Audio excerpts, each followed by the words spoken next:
Oh, I was on mute. There we go. Yeah, all right, I figured that out. So were you guys sitting there listening, going, "Oh, that one left hand, oh man." Oh no, no, Dang not at all. it. There you go. There's one. All We right, well let's can't. get We this can't do let's get this party started here. So we have some of the best instructors and writers in the world here. We have Colin McNutt. We have Lee Bettis. We have yes, yeah. We have Glenn Crosby. Nice. Mm-hmm. Yeah. Mr. Hannum, this is your fault, like I told you. And Scott Johnson it. Gooder. and Mr. Ralph Hardiman. All right, guys. Well, thank you for being here. My name's Tom Oxt.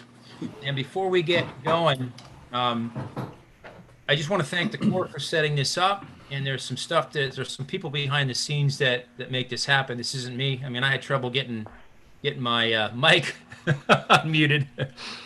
We have Justin Moore, who is our COO of the organization, and set this up. Thank you, Justin. The director of the corps, Denise Bonfiglio. He's doing an amazing job. And our marketing manager, Brad Martin. And Brad is the one that kind of promoted everything. And I noticed the pictures that he put up there were awesome. And I know mine was black and white, but I still looked good. Glenn, what was wrong? Is that your happy, sad, angry, pissed? It's all the above. It's all. It's, if you look closely, you can see that I'm kind of smiling, and then if you look closely again, I'm kind of irritated, and then look again, I'm kind of calm. That's just a normal look. Well, I'm sure we've seen that look for everything. Yes. So something else I want to mention. So there's seven of us on this call, and this is a small list of great people that have done a lot in drum corps. And the stuff that we're going to talk about tonight is post DCI, so after 1972. And there's probably a bigger list pre 72. Some people that have really affected me in a good way, besides you guys listening to your work. One has been Tom Barrett. And Tom Barrett is at the Blue Coats doing some great stuff, and he was an alumni in the snare line 94-95. We have Mr. Mike McIntosh. He's working at the Cavaliers, and he's a Blue Devil alum. We have Brett Kuhn, who I think Brett's a consultant, but was at the Cavaliers for 20 plus years, and man, set the bar high for marching percussion when he was there. Obviously, Paul Rennick is. I think we're all trying to figure out how to catch Paul, with what he's doing, and Sandy. And there's a lot of young guys that are up and coming writers, teachers. I'm pretty impressed with the education part of what's going on in drum corps. So, especially from a percussion standpoint. Then there's the other side, the older guys, and when I say older, I realize that I'm kind of part of that list, I guess, now at 57. Yes, you are. But you have guys like Charlie Poole, who taught the Lancers for a number of years, and I thought I was going to march in the Lancers when I was kind of growing up in the 70s. And I don't know if people knew this, but Charlie taught at Dartmouth in the 80s. Now, he wasn't an in-house guy. He was an adjunct teacher that came down. But he's probably the one that kind of guided the Dartmouth program playing matched. I know that's always a big conversation. Some other guys, Tom Float, obviously, and I know Scott and Glenn, you'll probably have something to say about Tom and his legacy.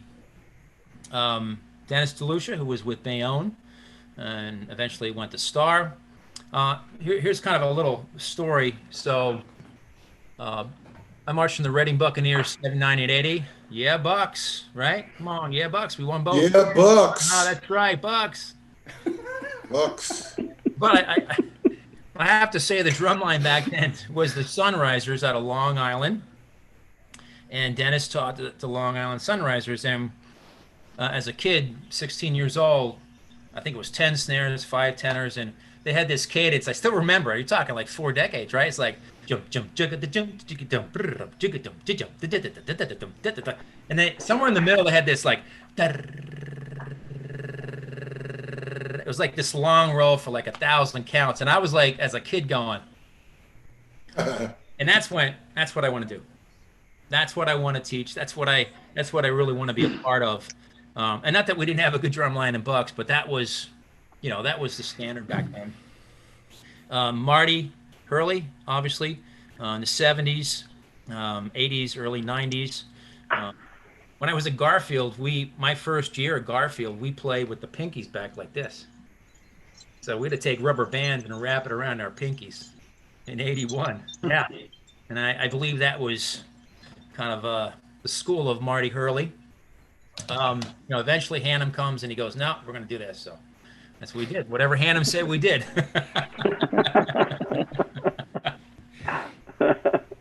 All right. So I just wanted to, talk about those guys because there's a lot of great stuff going on. And we love drum corps, and it's kind of to sit here and talk about it. It's kind of exciting. I was thinking today, man, I got something to look forward to. Like, I love teaching my Zoom classes, to hang with you guys and talk drum corps.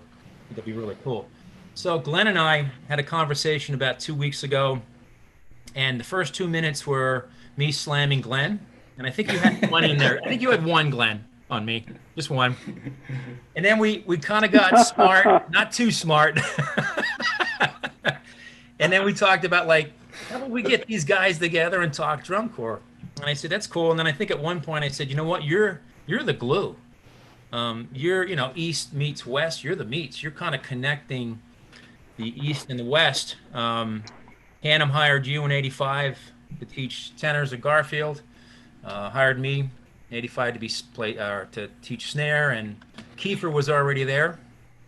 So maybe we can start with you, Glenn. Like, what was your background? I know I didn't realize this, but you told me, I think on a call, you kind of marched in the Blue Stars and all that, and Yeah, kind of start this whole thing off. Go ahead. Well, being a Canadian, there used to be a ton of drum corps in the Toronto area. Like, there was the two that made finals in '77. Yeah, I think it was 1977. The Seneca Optimists and the Oakland Crusaders, where Float was at, where that was the one time where a 13th place corps won drums at prelims. So, I mean, I grew up in the Toronto area, but the first time I really wanted to, thought about doing drum corps was a show in 1978 in Toronto, and everybody was there. Santa Clara, Blue Devils, Madison, everyone I can remember, and just kind of walking around a lot, watching stuff. And I'd been drumming since I was 9. But when I saw that, it was kind of the same thing. You look at that and you just go, okay, I'm doing that.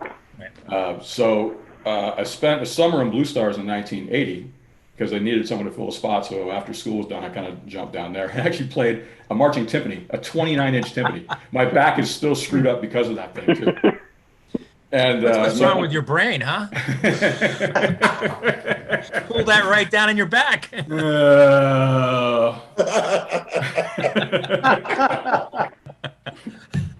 going. I didn't mean to interrupt. So, I didn't mean to interrupt. I think when we get done with this, I think the percentage of time that people talk, angst, you're going to be about 75%, probably. 25 for the rest of us. So anyway, I went out to Blue Devils. Actually, you know what? When we talked about this a couple weeks ago, and we were thinking about who to have on and trying to have it like I know everybody on the call, and actually worked with everybody closely, except Colin is the only one. I think you were in Santa Clara a couple of years after I was gone, so I never got a chance to actually work with you. But Lee, I taught you in '86 at the Little Dutchies, up in Kitchener. Yep. But really, when I thought about it, it just kind of struck me the other day. It's like these three over here on this side, Scott, Hannum, and Ralph. It's my 3 main mentors. I mean, I owe you guys everything. Everything. I mean, it started out with, having Scott, as just an instructor for those 4 years, and luckily he got shifted over to the tenor line in '82. Because that's where everything changed for tenor players. I mean, all of a sudden you got the fighter pilot snare guy saying, all right, we got to do all this stuff around the drums. And it was just a blast all of a sudden to step into that and go, okay, this is a whole different thing that we're starting. So, and just in general, I lived with Scott for a while too. We used to sit on if we weren't playing that, what was that in television? That like one of the first video games. We play Yes. that Yes. all day, and then just get a couple of basketballs and sit on a couch, and he would count off a tempo and just like go. Paradiddles. Because that, you know what? I still remember that one time I outdid you on paradiddles, and I was like, yes, I don't need to do it again. Yes, I did. Don't even. It was only once, man. That's what I'm saying. It was only one time. Wake up, wake up, wake up, wake up.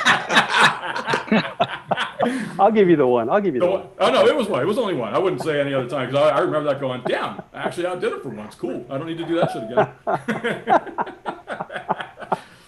But then, I mean, spending 4 years in Blue Devils, and then speaking of the Buccaneers, I happened to be in Westchester for a wedding, and I met Tom through Robbie Robinson, and one of the snare individual champions from like, what, 79, 80 around then?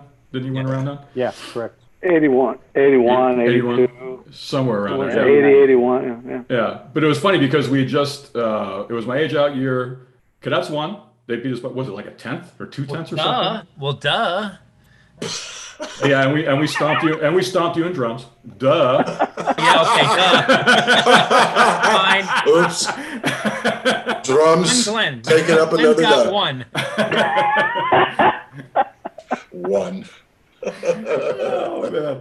So I happened to meet Tom through Robbie, and he was going to work with Reading for like a couple weeks before DCA, and we just had a great time working there. I mean, we had a good time, and I think they ended up winning drums that year, did they not?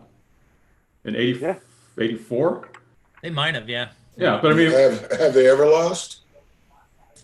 well, I know that year there was someone else who was way in the lead, and we went in and actually got some good work done in a few weeks, and they ended up winning drums, which is cool. But I mean, we just had such a good time working together, and Tom said, he's like, you know, I might be making some changes. I'm going to call you in a couple months. So I ended up going from West straight back over, you know, to the complete polar opposite in terms of style and everything. But it was just great to learn. I tell you what, the one thing that immediately, I mean, the first time, I don't know if I told you this, Tom, but like the first time you handed me the first draft of Jeremiah. Do you remember this? I looked at it. I do. I had never seen so much detail on a page, and quite frankly, my reading kind of sucked. I just hadn't, you know, taken the time to really, you know, I could play. I mean, a lot of the stuff was just hear it and memorize it immediately. That's just the way I learned, you know.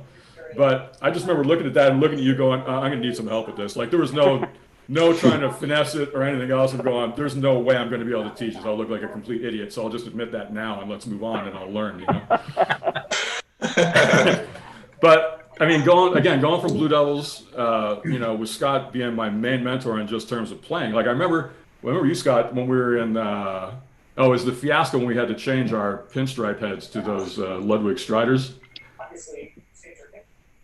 Yeah, we won't talk about that. That was annoying. But I remember. I think you had just changed all the snare heads. I heard. And you picked up a drum, and you walked away and just like burned a roll faster than I've ever seen anyone play something. And he didn't like it's not like you warmed up or anything. You just went and played them, going, okay, that's crazy. You know, but most of what I modeled, any technique that I've taught is modeled after the basic foundation of the way you taught me and the way you play. You know, even when I still see you do like some videos online and stuff, I'm going, yeah, that's the way. You know, it's relaxed, it's full. You know, there's just no messing around. You can play whatever you want. You know, so as far as technique goes, I mean, I've always thought, well, the technique there should be a middle ground where you can adjust to anything that the music tells you to do. It should be completely relaxed, and if you need to play with a little more force, you understand how to do that. If you need to play legato or just change the character of the sound, you need to be able to do that. You know, so just find some kind of middle ground with that. So, like working with Scott and then going with Tom and working with his music and understanding how to get all that to work was a complete education, and just the amount of detail that went into that really got my ears kind of tuned up more to the ensemble, more so just the battery ensemble. But then going on and then working with Ralph. In '87, when Ralph hired me, it was like that was like kind of like the you know, getting my master's degree in how to run the ensemble. I mean, I had lots of experience working with Hannum, and he taught me a lot about that too. So I already had some ears for it. But when I got to Santa Clara, I'd never actually stood in front of the entire ensemble, being like the only instructor there, saying, "All right, you need to have something to say. So it was a perfect progression of understanding how to play, to detailing and being a great musician, and then taking it, just another step with a different point of view. But really, that's my college, U3.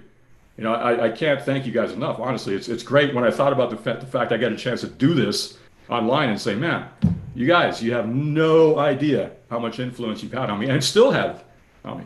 I still hear Hannah. I hear the one part in Candide that the tenors had some little groove part in somewhere in the back half, and just singing. We'd always just sing that, and then with the boom boom boom on the low drum, and that just still sits in my head. There's like so many little moments with all you guys that just crack me up when I think about it. How much fun we had, and how good it was to be in that environment where the standard is the standard. Period. There's no messing around. There's no excuses. No BS about anything. We're here to just get as good as we can, regardless of where we're starting from.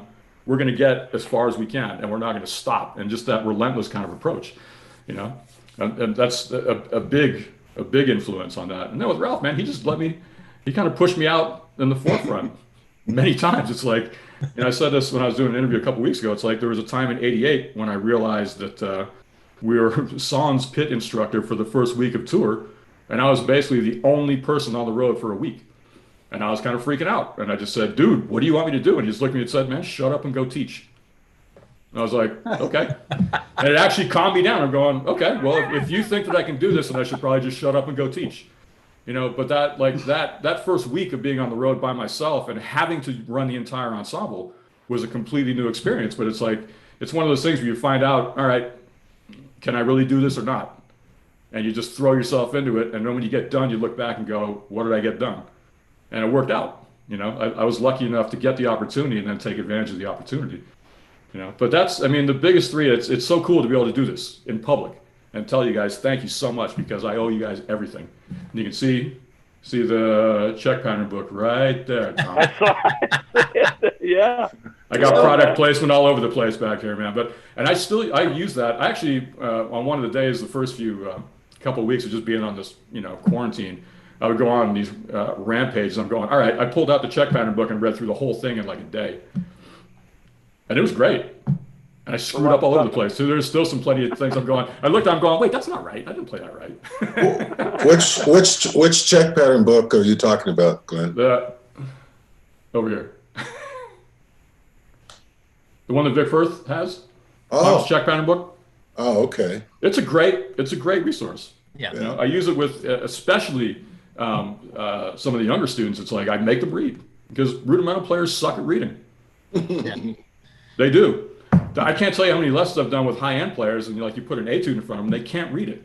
It's like they're learning, a drum corps piece where it's like a couple counts figured out, a couple of counts figured out, and there's no MP3. You have to look at the page, start, and get to the bottom of the page. And so many can't do that. And I was one of those too, being younger.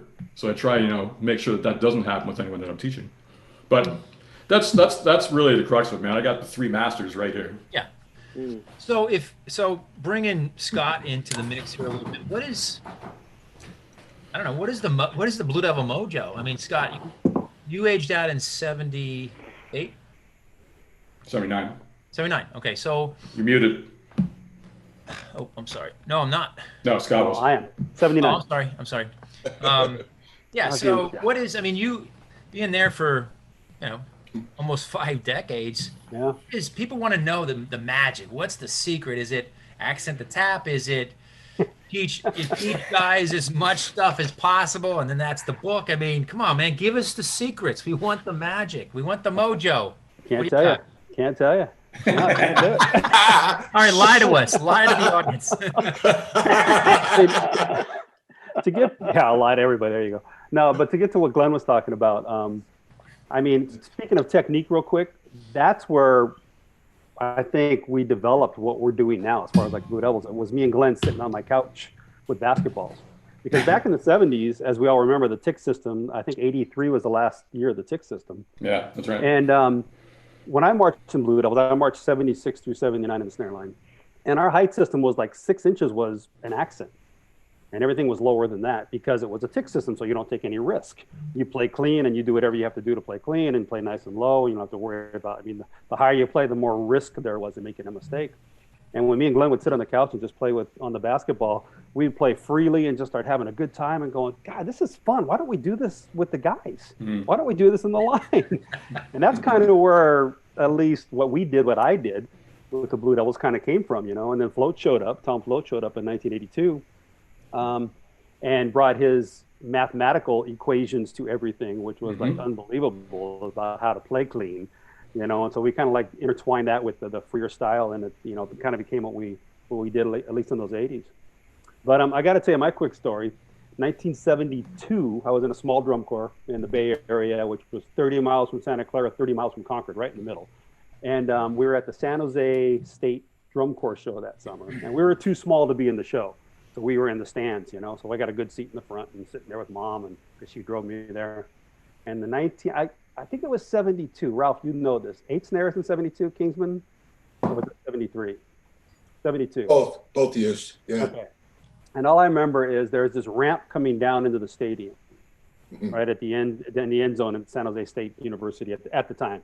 And this snare line got in the line, and you got Tom Float in the middle with Ralph Hardiman in the middle, and it made everybody look 12 feet tall. And they're walking down this ramp, and they're taking up the whole ramp. And this is, they're just walking onto the field. The other drum corps, whoever it was, they're done. And I'm looking at that ramp, and I remember grabbing Mom going, I want to do that. I want to be those guys. Because it was like the most badass thing I ever saw. And they were just walking down a ramp. And they're all those uniforms. Tall, and the uniforms helped. The uniforms are badass. Yeah, and I've been drumming, I was in a drum corps when I was 4 years old. So I've been in the activity forever. But I remember, I'll never forget that moment in 72, watching that Anaheim Kingsman 8-man snare line walk down that ramp going, that's it. That's exactly what I want to do.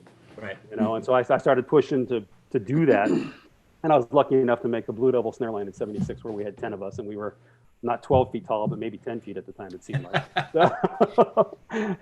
But yeah, I marched in the Blue Devils for 4 years. It was interesting, a little trivia. I was actually paid to march my last 2 years. I got $100 a month to be on staff because our snare technician at the time quit right before tour. So wow. The director, Jerry Seawright, kind of panicked and said, all right, Scott, you're hired. You're the snare instructor from inside the line. I went, cool. So I just did the same thing I would have done inside the line, and it paid my rent, especially back then. So that was a good thing. But, the Blue Devil secret, I could say longevity. This would have been my 41st year with the Blue Devil A Corps teaching this summer. I did 4 years with Santa Clara, which I think really helped my teaching chops as far as taking my blinders off, I always called them. I always had those Blue Devil blinders. This is the only thing that exists. This is what we have to do. And then I got away for 1 year, 1989, and I just kind of chilled out and got to see a lot of other drum corps and went, wow, that's really cool. And that's really cool. And I never saw that before. And, and it was like I wasn't in the competition mode. And then Ralph gave me a call in 90 and said, hey, you're hired. And I went, what? Well, hey man, we had a conversation because I knew you were sitting around, and I told Ralph I was going, dude, he's not doing anything. Let's get him over here right now. Well, the quick story is I was I went off. I was done with drum corps. I didn't want to do it anymore, right? And I tried something else, and it wasn't really what I want. I realized, okay, I did the wrong thing. I want to go back to drum corps. So I actually went back to the Blue Devils. This is back when we had winter seasons, right? When everybody would show up in October, and you were 2 nights a week and a weekend, and it wasn't just the camp thing. So late '89, I went back to the Blue Devils and talked to the director at the time and said, hey, man, I want to come back. And he basically said, well, we don't really have room. We got this person, and Tom's still here, and Catherine, and named the rest of the staff. And I went, wow, that's okay. That sucks. So I get home, and this is the landline. This is, way before cell phones. I call Glenn, one of my best friends. And by the way, you guys don't know, I was Glenn's best man in his wedding, and he was also at my wedding. So wow. This whole connection here is, we hung out family. For real. We have stories about tennis games and basketball games, man. Yes, we do. But I ended up calling Glenn, going, man, I want to teach again, but God, Blue Devils, they don't want me, and he hangs up on me. And this is back in landline. I'm going, what? how rude. And all of a sudden the phone rings and I thought it was Glenn. I pick it up and I hear, yo, you're hired. And it was Ralph. And I went, what? Said, yeah, man. Glenn just called me. You're hired. Let's go. And we did. I went to Santa Clara in '90 as a consultant. I wasn't going to do the tour because I still had this other thing going on, this little construction thing I was doing. Right. And sat down with Gail and with Ralph, and Gail said, what's it going to take to get you to do the summer? And I go, oh, no, I can't do the summer. I got something else going on. He goes, name a price. I should have said a higher price. Yeah. I said the price, and he goes, okay, you're going. You're on tour. And I went, There what? Yeah. I wasn't planning on doing it. Yeah. And then Ralph left after 90, and I took over 91 for Santa Clara, became the caption head for my first year was 91 as a caption head. 92, 93, and then 94 went back to Blue Devils and been there ever since. Yeah. You know, the majority of the Blue Devil staff has been here a long time. Mm-hmm. You know, we always joke that, you know, we're old. I mean, I'll be 62 next month, so I got you by a little bit, Tom. But we already knew that. But I'm not the oldest guy on this screen, happy to say, for a change. No. But, you know, I mean, as far as my mentors, we had a roundtable discussion at Percussive Art Society a few years ago. And I mean, two of them right here. I mean, I grew up with Ralph and Hannum, watching what they did, you know, how they wrote, what the product that they developed, you know, and obviously Tom Float, who I was with for 8 years with the Blue Devils. I mean, those were the guys that really formed, I think, how I still approach things today, you know, and that's, you know, that it's the roots back there that, you know, make us who we are now. And no, man, major props to all the people before us who kind of formed this for us. And you know, I'm just happy to be on the screen with you guys. Well, I think my impression from being an East Coast guy, just kind of watching the Blue Devils, or in Vanguard, because I'm going to go to you next, Ralph. With Blue Devils, it was like, are these players real? They were so much better individually than what we were putting through the cadets. I mean, you know, if a kid showed up and he could hold, he knew what end of the stick to hold, you're in. You know what I'm saying? I mean, it was like, I mean, Glenn, you remember that? It was like, oh my God. And you watch these Blue Devil lines of the 80s and you go, okay, this must be major league compared to what we're doing. And I think our success was because of Hannum's writing, because, you know, the thing I learned from Tom was how to support and not fight the brass, like be an ensemble.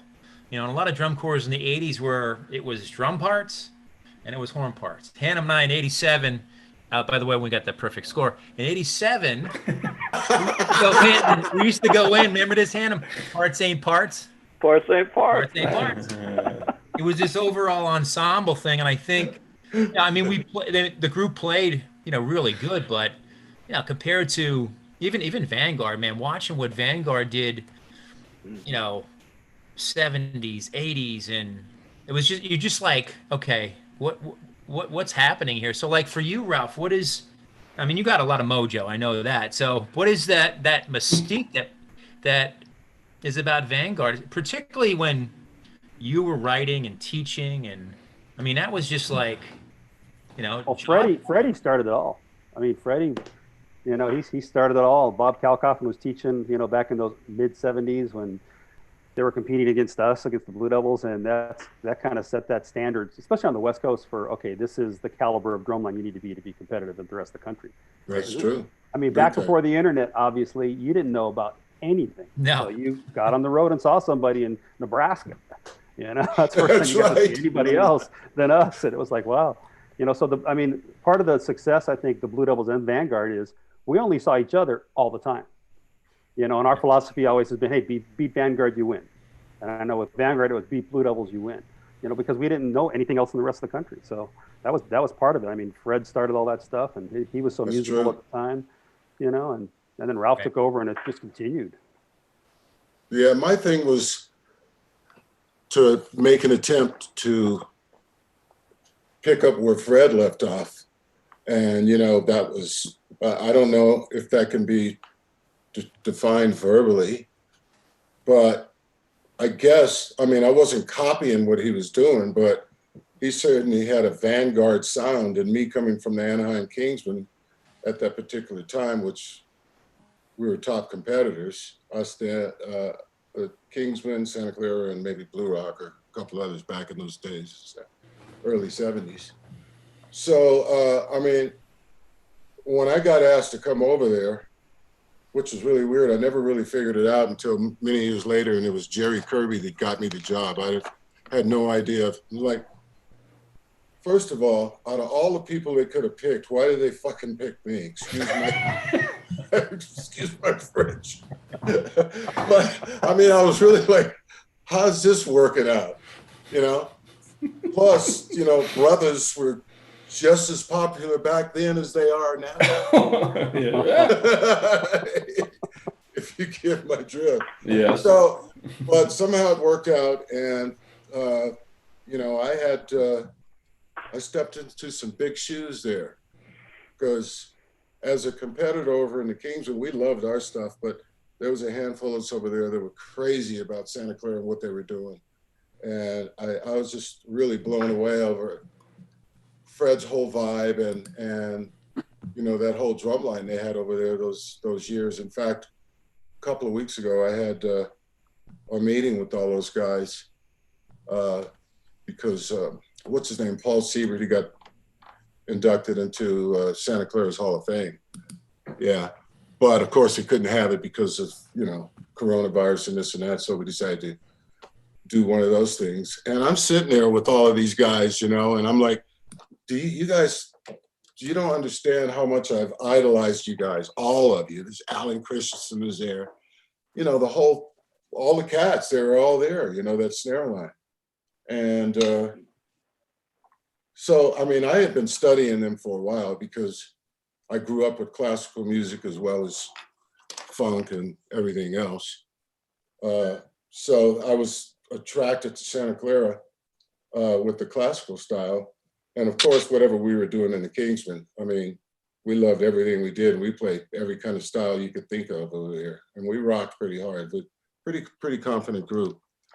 But Santa Clara, my first official year, I actually did some ghostwriting for Santa Clara. And I don't know if anybody knows this, maybe Glenn. In 75, I wrote their opener for them. And somebody figured it out. I think it was Kurt Moore, because he played it. And he said, so that's where that cymbal ride part came from. And I went, what, Fred didn't write any cymbal parts? He says, hell no, Fred didn't write cymbal parts. But yeah, so, you know, when I took over in 76, you know, I had already had a taste of the Santa Clara thing, but not like having it yourself. And so, of course, being used to putting records on, okay, because that's what we had back then. So if it was anything that I was going to have anything to do with arranging, you put the records on and you try to adapt from there. So Gail says, here, we're doing Appalachian Spring, and there was never any collaboration with Gail back then. It was, this is what we're doing. And I didn't have a problem with it. Here, okay. So I'm going, all right, let's put the music on. Put the album on. I'm looking for drum parts. I'm listening to yeah. Bumpy, bum, bumpy, bum. Oh, yeah. Okay, let's flip the album over to side 2. There's nothing on side 1. All of a sudden you hear this timpani stuff go, boom, ba bum, ba da da, beep, ba da da da. I went, wow, drum parts. Okay.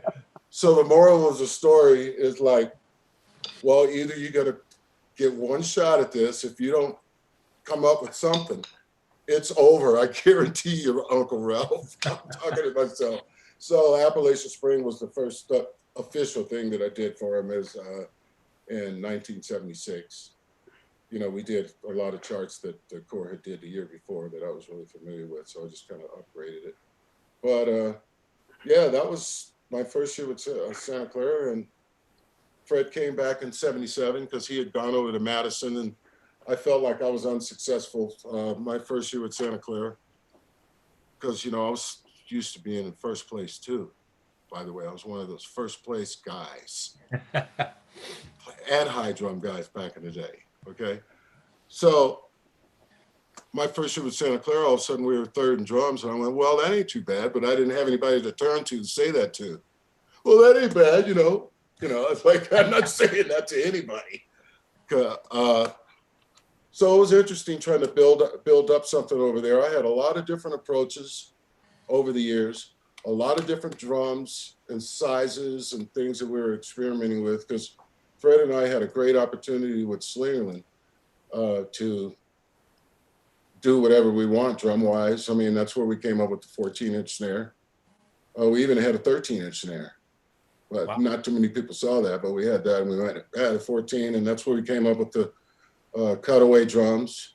And there is a story about that. I don't know, maybe some of you guys might know it, because I have mentioned it lately. Fred and I were sitting in a bar having some cocktails one night, and we were drawing pictures on napkins. And Fred drew a picture of some quads. And I can't remember if it was me or him, but said, you know, if we cut the front of these things out, people will think they're louder. And so that's where the cutaways came up. But we had no idea, but we did know that the engineers had things figured out already many years ago. That's why resonators didn't have cutouts in front of them on, you know, keyboard instruments, et cetera. But so no, they're not any louder, really. They really aren't. And you guys probably know that as well. But cutaways are in forever now.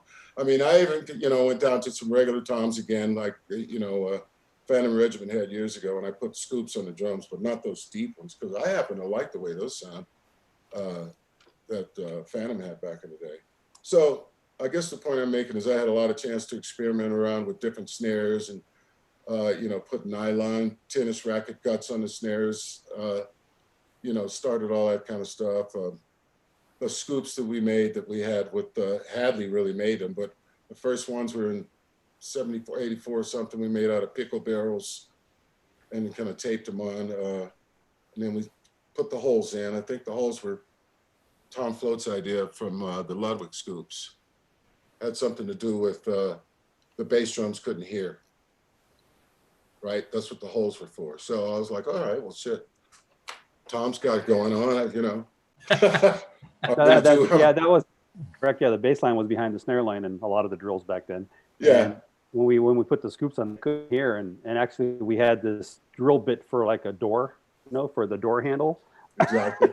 It's like, you guys hear that now? They go, that's better. Yeah, it's much Whether better. it was or not, hey, who knows? But guess what? The holes are still there. Well, and so are the cutaways. Exactly. That's my point.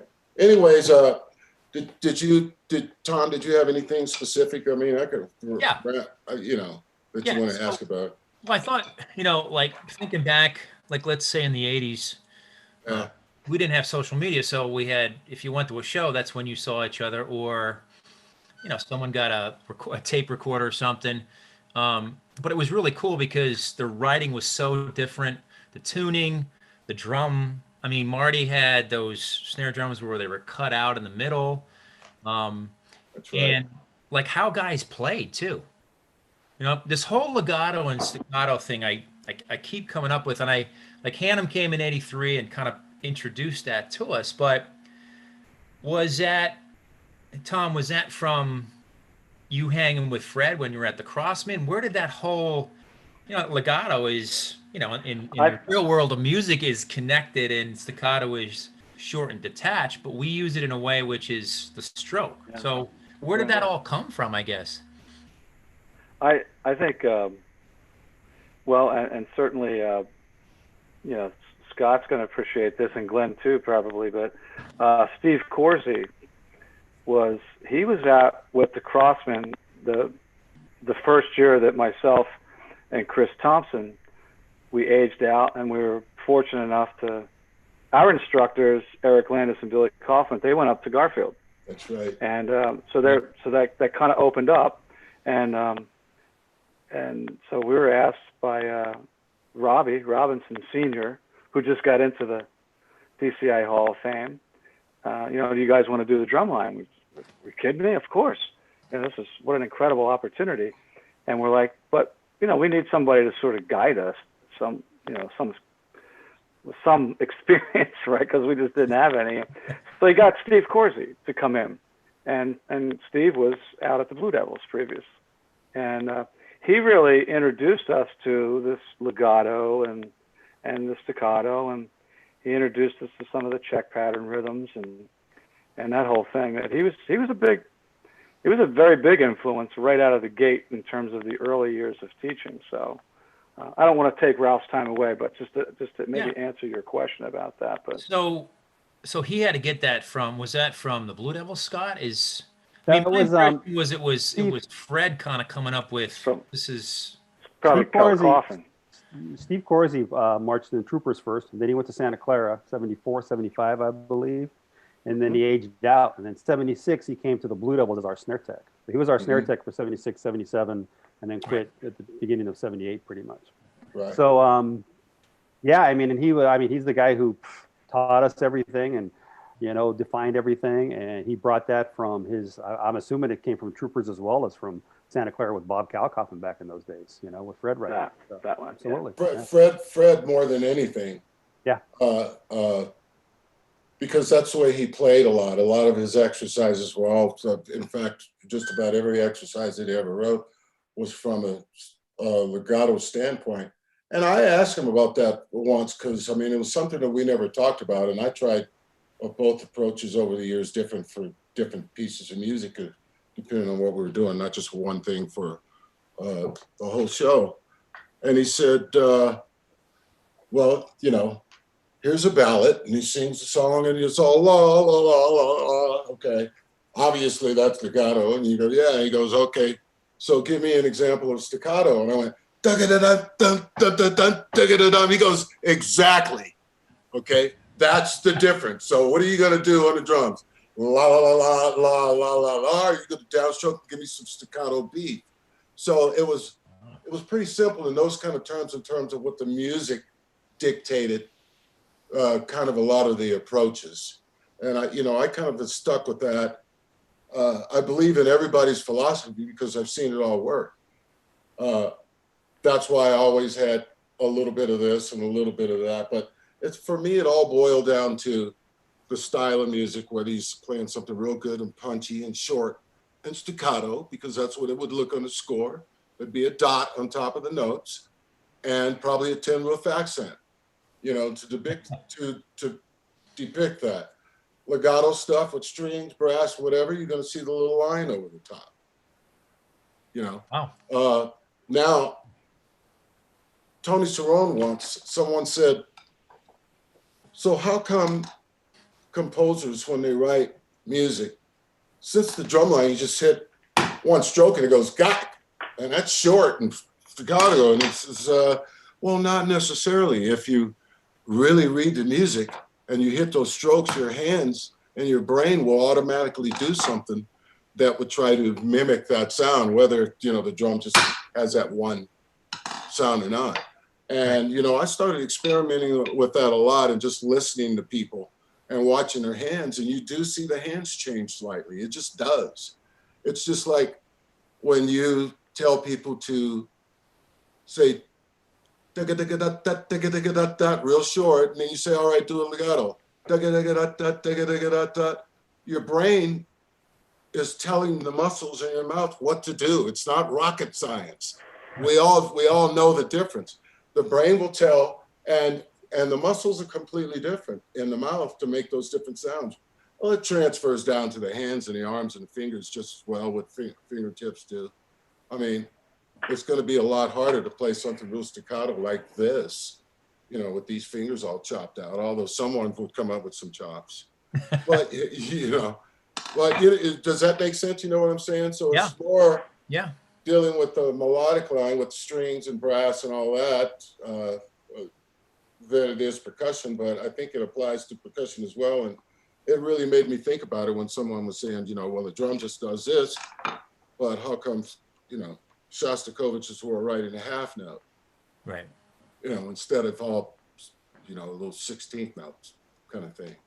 So anybody want to jump on that a little bit? I remember when Tom in '83 when he came, it was legato, staccato. I remember those two strokes, and we were down in the dungeon somewhere at I don't know, it was like in the armory in the bay. Armory, like that. And it was like this was legato. It was like boom, boom, right? And you didn't stop here, and you didn't stop here, and then staccato was stop as close as possible. And we learned how to play legato rolls, staccato rolls, and so like what you're talking about, that's really cool because that kind of like It's the brings it same. together for me. It's the same thing. Yeah, it's the same Really. thing. But here's what's different now, I think, for me, and anyone can jump in. I usually legato it's a rebound stroke, and I talk more about the velocity, like depending on the speed, the rhythm, and the pattern, you might use more velocity or more weight. It might be quicker.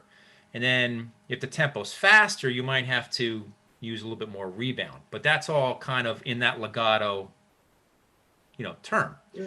Staccato, same thing. A little bit could be more rebound, could be more velocity. And then something you were talking about, like what your hands do.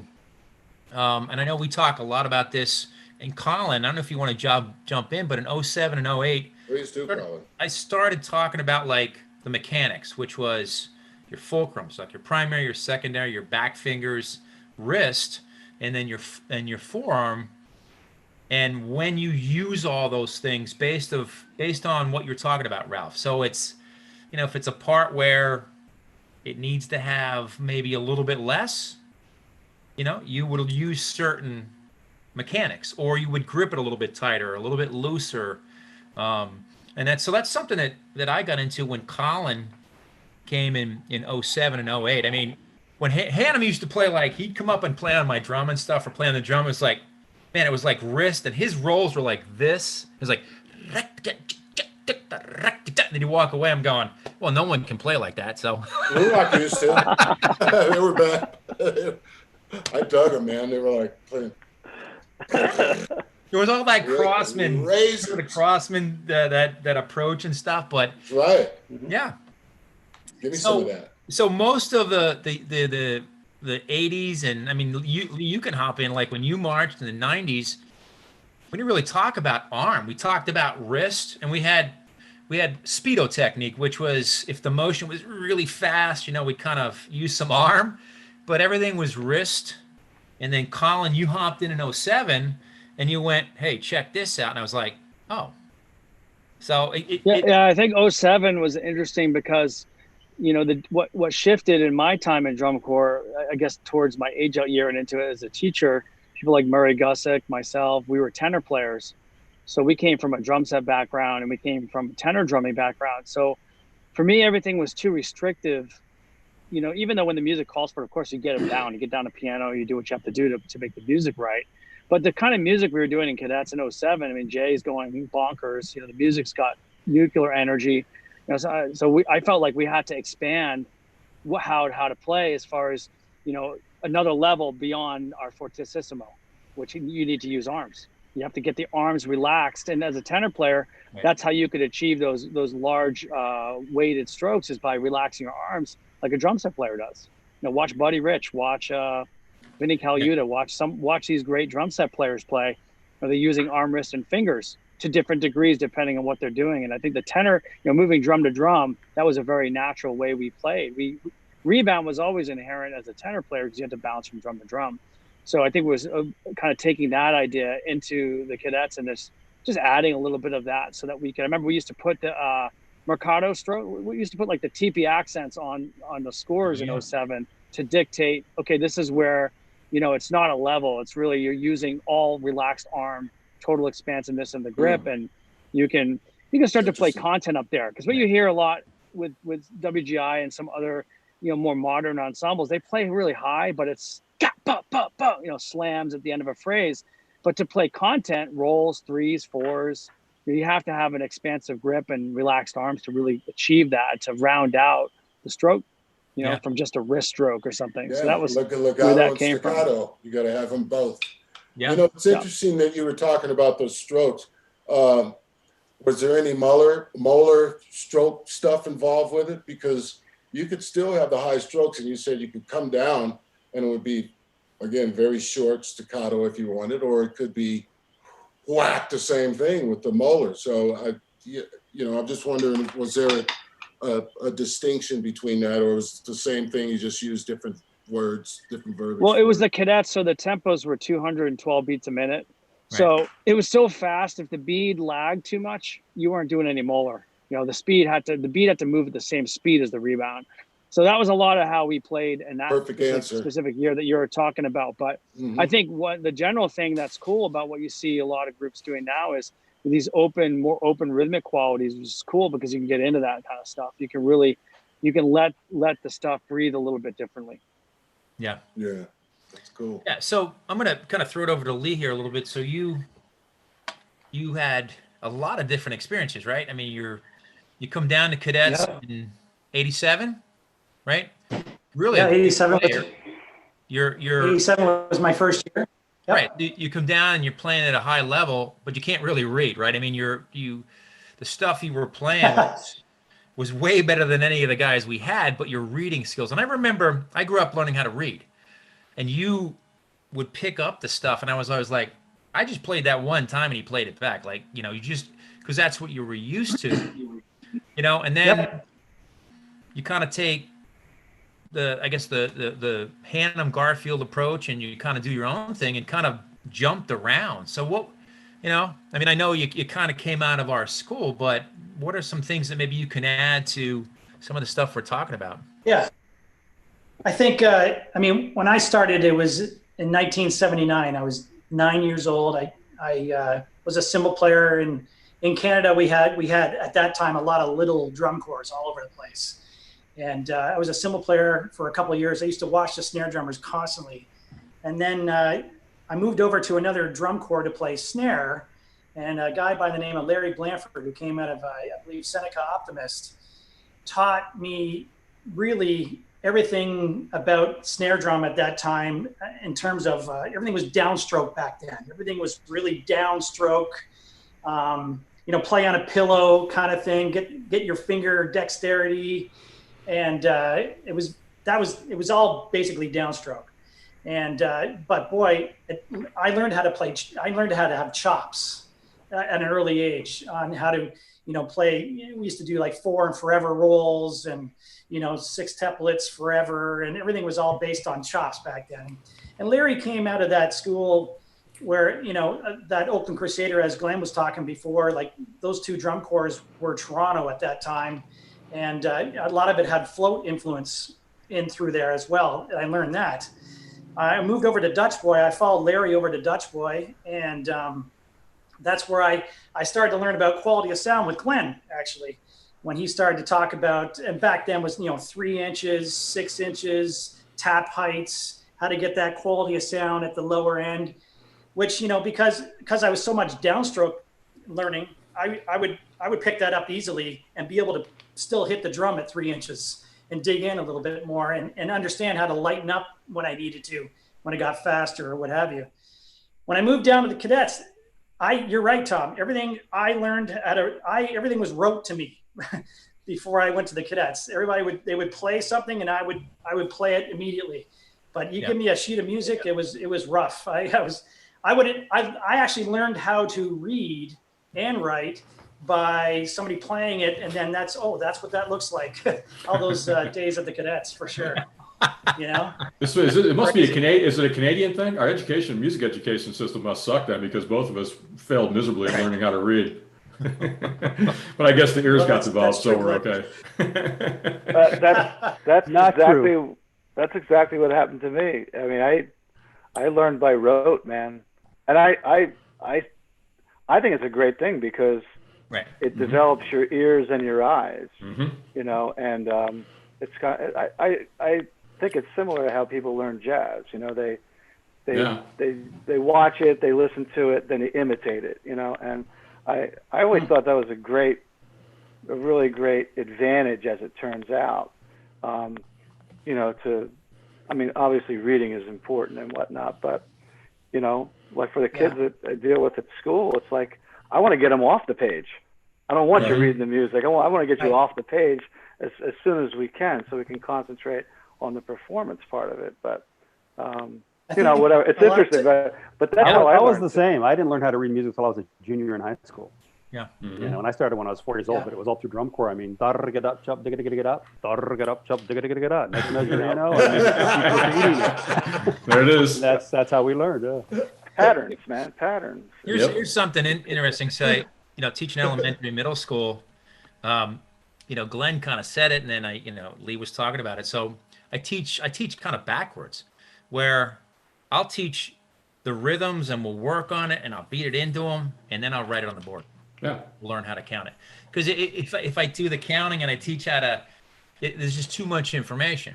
So we'll get the stuff out, teach by rote, and then we'll put it up on the board. So, a lot of what we're talking about is, it makes sense because now they hear it, it's in their hands. Oh, that's what it looks like. And then hopefully they can kind of connect it. Yeah, a lot of times with younger players too, if you're teaching like a double beat exercise, it's easier to hear that and imitate it than see what it looks like on a page. Oh yeah, like that when you count. I mean, if you're looking at it for a kid who's just learning how to read, you're seeing all these different variations of notation, but you're hearing the same pattern over and over. It's like, well, what's the fastest route to get there? So yeah, the whole idea of playing something and then going, that's what that looks like. It's just a different angle. So some kids can read and they're good at that right off the bat. Fine, if they can do it, cool. But ultimately, you got to have as many different ways as possible to teach kids to get them to the point where they can play. The awareness, though. Think about how my daughter's 6. I think about how did she learn how to speak and sit down and read a book. I mean, you learn by heightening your eyes, your ears, your awareness, and I think it's a weakness in a lot of the players today because their awareness is low. They can play dramatically more varieties of things than ever I could at their age. But the awareness level, that's what we all work on with our groups.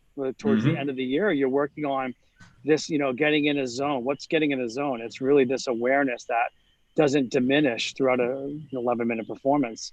So it's interesting hearing Lee. And I came from a drum set background, so I wasn't reading. I was reading a little. I learned my reading skills got better when I started writing. That's when my reading skills became a priority. And then I went to music school a little bit later into my degree program. And then it had to get better. But I'm glad that I went that way because of the awareness factor.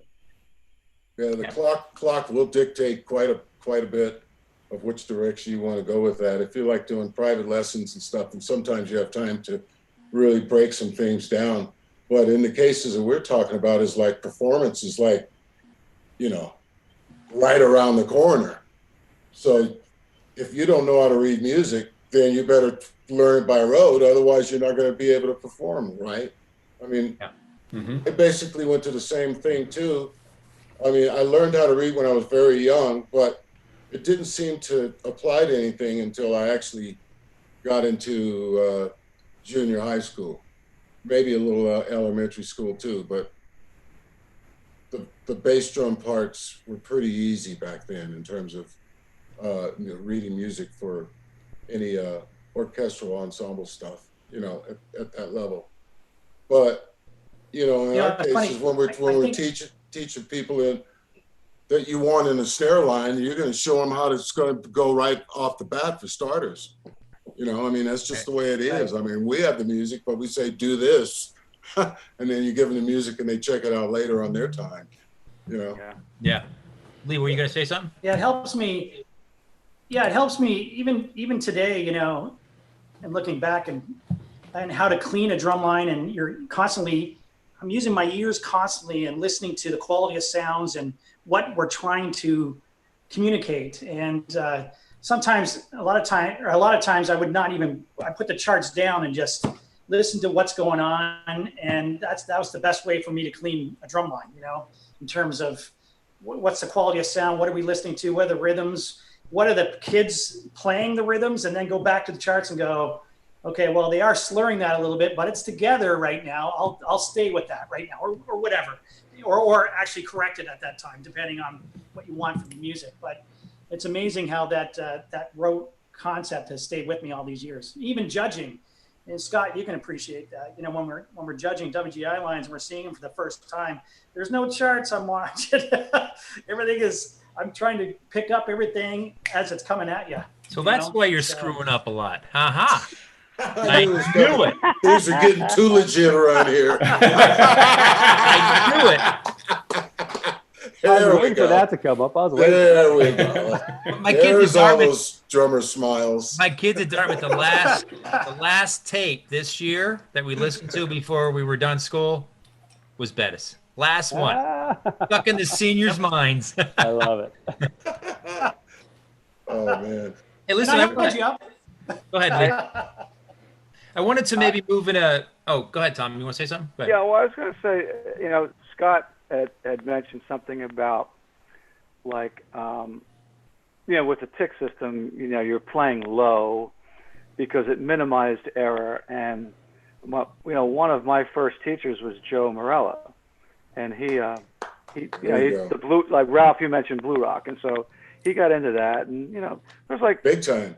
This was in 1969, 1970, and like 4 snares was that was the norm, Yeah. They came out with this thing, and they had like 4 snares and 4 Or single tenors. But right. But the tenors had the old flip during the drum solo the snare time. the snare throw off, and they came up in the drum solo, and the tenors flipped it on snare, and there was like 8 snares, and that was like Where did you think we got our concept people's from the minds, Kingston man. from? From the Kingston, that's where we stole everything from Blue Rock. Except for we had to take it up a notch, but it came from them. I'm telling you. So you're right.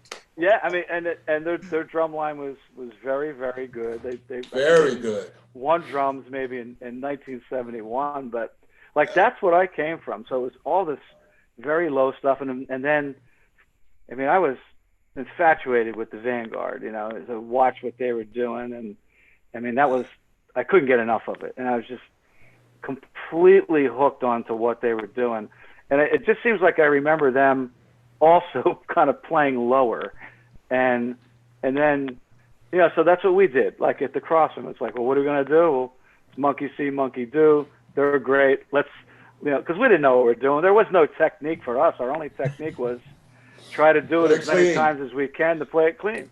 There really was no technique. Play clean. Let's do it again. It was crazy. But it's funny. You guys were talking, and it's like I think one of the big things that has changed, and Colin can appreciate this because we've gone through a number of different places. But it's like I don't teach the same way. Like usually, I don't know, every 3 or 4 years, it keeps evolving into something different a little bit, and because it keeps learning from all of what you guys are doing and from what people are doing out there. There's obviously some great younger teachers and writers, and but it's like the upstroke, I think, is the big thing, like technically speaking, that really kind of changed it for me in a lot of ways. And it's funny, the guy who was the percussion teacher here for the studio at UMass was Peter Tanner. And he had this thing he would teach in his like percussion techniques class. It was like a full stroke, a downstroke, a tap stroke, and an upstroke. So like all the music ed kids had to learn that. And so after many, I didn't pay any attention, right? Because I'm a drum player. Teasing it up already. We got it all figured out, right? So, and I finally, like after years and years, I finally circled back to this, and I went, you know what? Maybe I should investigate this a little bit. And that changed it for me in a lot of ways, as far as like how I envisioned the visual side of the writing, and then the actual interpretation of the music. And I'm quite fond of saying to like the kids that I'm teaching, it's like, look guys, it's one of those 4 strokes, and if you execute the stroke, then I don't really have to talk to you about anything else. It's really about executing the strokes and their positions.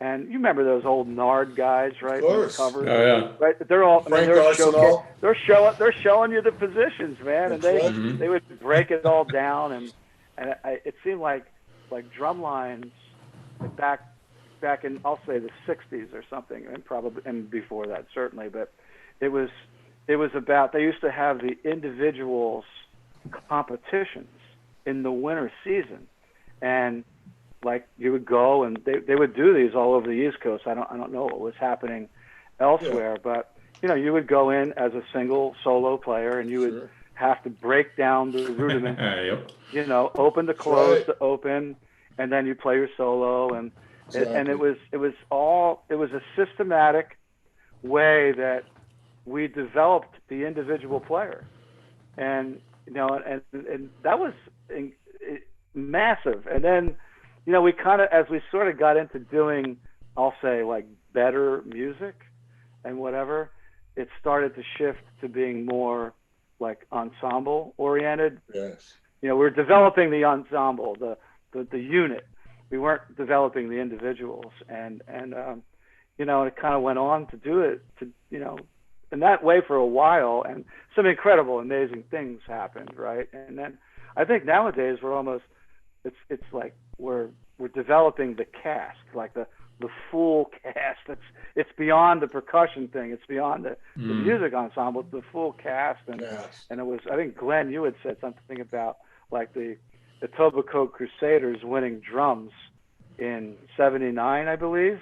76. No, it was 77. 77. They beat us in 77. prelims. We Oh, won in okay. finals, but they weren't Yeah, there. right. Yeah, you always Don't win give in me finals. that one. But I mean, it's like you can't do that nowadays. You can't right? do that now. Yeah. Just everything is so, it's gone from the individual to the section to the ensemble to the full cast, and it's very hard. You can't Yeah. kind of be Well, recognized. the scoring system has changed so much too. I mean, Yeah. real quick, back in some of our days, most of our days. I mean, if a drum judge gave you a 10, that 10 points went towards your total score. Now, if a drum judge gives you a 10, 5 goes towards your total score. I So know, the scoring right? system's completely different than it was back, you know, when it was all about that. You know, so now it is more about the whole ensemble, about those upstairs numbers, and Yeah. Hey, can I ask you guys a question, kind of loosely on that? I was thinking about this. I'm curious what you guys think about at the week of finals when the drum scores are averaged over 3 nights. You guys like that, or would you rather have it be? Scott, I think I know what your answer is going to be. No, you don't. Okay. I'm not sure if I like the the 3 nights, or just saying, no, man, let's go. One night. I like let's go. That's what I like. One night, man. One Yeah, night. but the problem with I like 3 nights only because there's only one judge. Now, if we still had our 2 judges, I would say, okay, the average is going to work out, you know. But when you only got one person out there, let's face it, judges have biases. They have personal taste, you know. You're right. And you're relying on one Yeah. person, and you can tell who's going to win drums if that one person who's judging that night. You'll know before the We've show. already always said But that. doesn't that happen both ways too, though? I mean, because if you have you know, one group that it gets even a slight 2, 3, 4 tenth lead, then you get to finals and it's kind of a foregone conclusion, because no judge is going to go out and all of a sudden completely reverse what's going on, even if the performance is that good. Yeah. It's happened. It's happened. The first night. I don't know what the perfect answer is, but I wanted to ask you guys. I'm curious what you guys think about that. I think I'm the not more even sure what I I like. think the more judges, the better. The more That's fair right. it is for the organizations. The more judges. I mean, double every panel for every friggin' show. You know, give us Yeah. more judges on the field, whatever. I think more judges is better for the activity. On the field, did you Financially, say? you can't do that. Financially, you can't do that. Isn't everybody roping the judges and pulling them off the field these days? They're trying. They keep I trying. know. I was wondering about that. Me and Tom keep fighting. All right. Go guys. Need some help. Just let some of the old guys, Go guys. you know, because drum guys know how to get out of the way. Just take some Right. lessons from Alan Christensen. That's right. Or And Jeff he's Crosby, probably, right? he's pretty damn fair to me. I mean, Still, at age 62 or 63, whatever he is, he's still one of the best at it too. Right. Because he still looks like he's 25. yeah, he never gave me any benefits. Like, hey, Yes, Santa Alan. Clara, buddy. Yeah, that's that. And this is your number tonight. No, Hey, buddy. I have something to throw into the mix for you guys. It's like, you know, so much of what we do these days. I think I would first like to just say that, you know, like learning, there's many instructors and people that I've learned from. Most of it is like the people I've taught. I've been very lucky to teach with most of you guys. And, you know, in the case of Scott and Ralph, not so much so, but I have looked and listened and go, well, we need to do some of this. We need to try to learn how to do what these guys are doing. And Vice it's versa. like learning from the people that are out there doing it, but also like the people that I like played with and the students. I learn a lot from them, you know, and I don't know. I just thought I'd throw it out there because it's easy for us to all, you know, talk about our instructors, but it's like, man, the kids and and the other instructors that, sometimes you haven't, like with Tom and Lee and Colin and Glenn. I've been lucky enough to be able to work with you guys directly, and that's been incredible. But the other guys, it's like you learn just as much from that. Like Ralph said, man, listening to the records. You listen to the records and then you try to learn it and play it. Exactly. Oh, yeah. Absolutely. I wanted to throw this one into the mix of the conversation. We rely so much on the metronome, right? Like, what about feel, man? How about feel with the music? So I'll just throw that out there. And well, the jazz guys always say the music has to breathe, and I think that's probably what you're talking about too. When it breathes, the tempo is not going to be so strict, but it ain't going to be that out of it either. I mean, it'll be out of it a little bit if you put a click track to some of the music. I mean, let's go back to orchestral music. They don't play with no freaking click track. I'm still trying to figure out how people come in when the conductor goes, going out. They come in on the upbeat. Well, what's happened that is ain't with no damn click track. Visual design made us get the metronome involved, right? It's not back in, back when 70s, early 80s, there was no Met on the field, right? It was the drum line on the 50. That was the Met because it was in the center of the musical ensemble. Right. Nowadays, God love it if you get on the 50 with the drum line, right? Pretty rare. That's true. But yeah, as far as the pulse of the tempo and the field spread that everybody does now, it's almost a necessity to just to get everybody that muscle memory of what to do it at that same tempo. Yeah. At the same time too, I've gotten to the point where the last few years, any place I go, I'm like, turn that damn thing down. It gets to the point where I've worked with groups where the Met is so damn loud, you lose about 25% of what's being played. So ultimately I started doing the, bury the Met. If you don't hear the Met, it'll be on. If you don't hear it, you're completely centered on pulse. If you start hearing it on either side, make an adjustment. But just to try and get them to get an internal pulse, without having that thing, and plus, it does get in the way of people just listening to each other. It serves its purpose to lay a foundation, but then at a certain point, it's like you still have to listen to the person next to you or watch a conductor, whatever the group is using to get things together. But man, there's been a couple of times I'm like, turn that damn thing down before I take a baseball bat to it. It's like it establishes muscle memory for the sections. Yeah. When we do ensemble stuff, we use what's called stealth Met. And we actually have the Met tuned way down low, and it's behind whatever tempo source is on the field, or it's a snare line, or the center line, or whatever. And so nobody else can hear it other than the person that needs to keep time. Yep. So. But when you're in sectionals, it definitely can turn into a crutch. Yeah, and in sectionals though, we use it a lot just for muscle memory. Your muscles have to be able to do this at this tempo consistently. And sometimes, it can make instructors lazy too. Because the beat can be so wide and things can be like flexing. Music obviously needs to breathe. That's universal if you're a musician. But at the same time, when you're just trying to get things together, it's so easy to just sit there and say, okay, the Met's on. Meanwhile, the tempo could be flexing almost where you're dropping a beat, but no one says anything. And as soon as you turn the Met off, all of a sudden, then you have a problem. Exactly. The metronome is not on during the performance. So if you don't practice a lot, especially after June drum corps, if you're not using it, and then I like to use it in the morning, afternoon, maybe, and then we get rid of it as much as possible, in ensemble, because that's really practicing performance. Yeah, just and then use it to check things every once in a while. Just, yes, okay. And then turn that damn thing off. And let's face it, I listened to some of the old recordings, 76 Blue Devils, for example, my first year marching in there. And we had this one snare roll that hung over at least a half a count. The horns cut off. We didn't. I was just thinking about that. We had to finish that roll clean no matter what. It doesn't matter. Hold on, boys. So from an ensemble standpoint upstairs, it was terrible. But we had a lot of that in the Kingsman, man. You go back and listen to some of the Kingsman recordings, and you'll see how we drugged the crap out of rolls. But they had to be together. Scott. In other words, Scott, the metronome has replaced the second judge.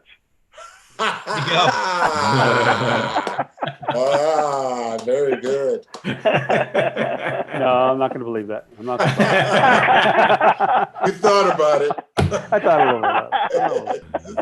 Hey, so guys, I wanna maybe there's a bunch of questions here, but I also want to talk about some music. Like we all have different ways of writing, and personalities kind of play into it and our background. But I want to talk about that in a second. But I'm going to ask some of you guys to answer some of these questions, and I'll go with the first one here because this is the one I get asked every time I do a clinic or a webinar.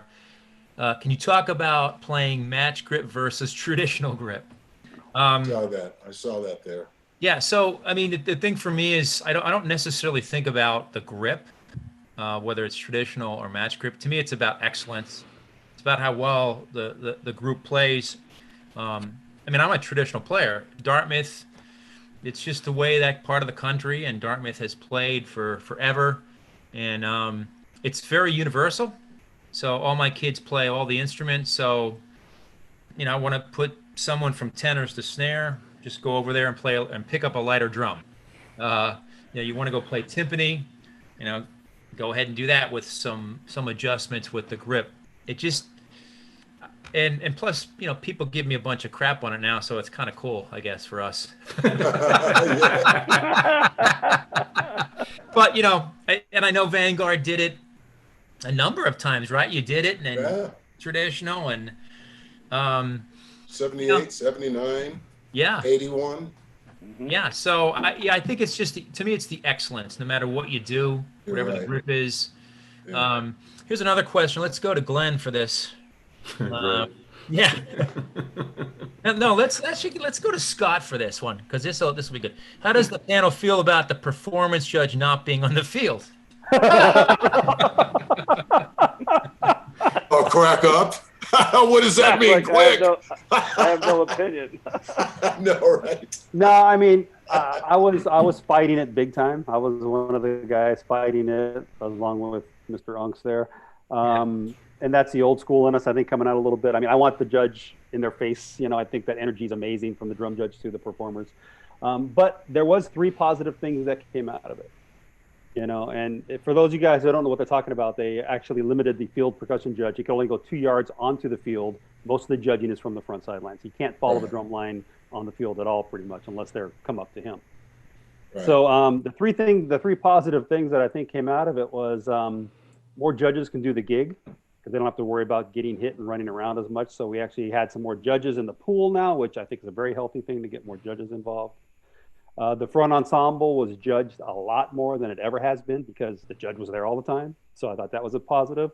And the third thing is we had the best drum staging we've had in decades. Right. Because we had to get the drum line up front to be judged. Yeah. If the drum lines didn't come to the front, they couldn't get numbers. So yeah, we definitely had the best drum staging we've had in a long time. Yeah. I still like to judge as much on the field as possible. I'll always be that guy till I get out of this thing. Right? Yeah, probably then too. I've gone back and forth with this actually because the same thing. The staging definitely helps. Now it's like we need to be up front, or we're never going to be heard because you can't be buried behind the horn line on the back hash, running around doing stuff. No one's going to hear it. Or a speaker. Nowadays it's speakers. You can't be behind the speakers. Yeah, exactly. You're not going to hear it. I guess the thing. I mean, with like talking about the visual design and how much more intricate it is now. I mean, I watch field judges. And I wonder, from that side of it, it's almost impossible to get a consistent read from group to group. So even though you get a chance to get out there and sample a little bit, well, number one, you're running for your life because you might get your head chopped off by a flag running at 700 miles an hour across the field.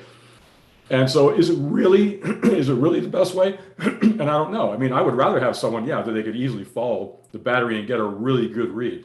But when I think about just like standing back and going, all right, is this really the best way? I'm not sure. There's definitely pros and cons to both sides. I don't know what the answer is. I mean, I guess the fact that if staging does change enough where the percussion sections can kind of come back up and really be heard, then maybe that's better because the guy standing up front can get the same read from group to group. Right. So yeah, that's true. And you can get judges back like Cosmo E. Because he ain't got to run around on the field, man. As much as I was against it and as much as I was upset that they made that rule and it went through, this was at the January meetings last year before the season.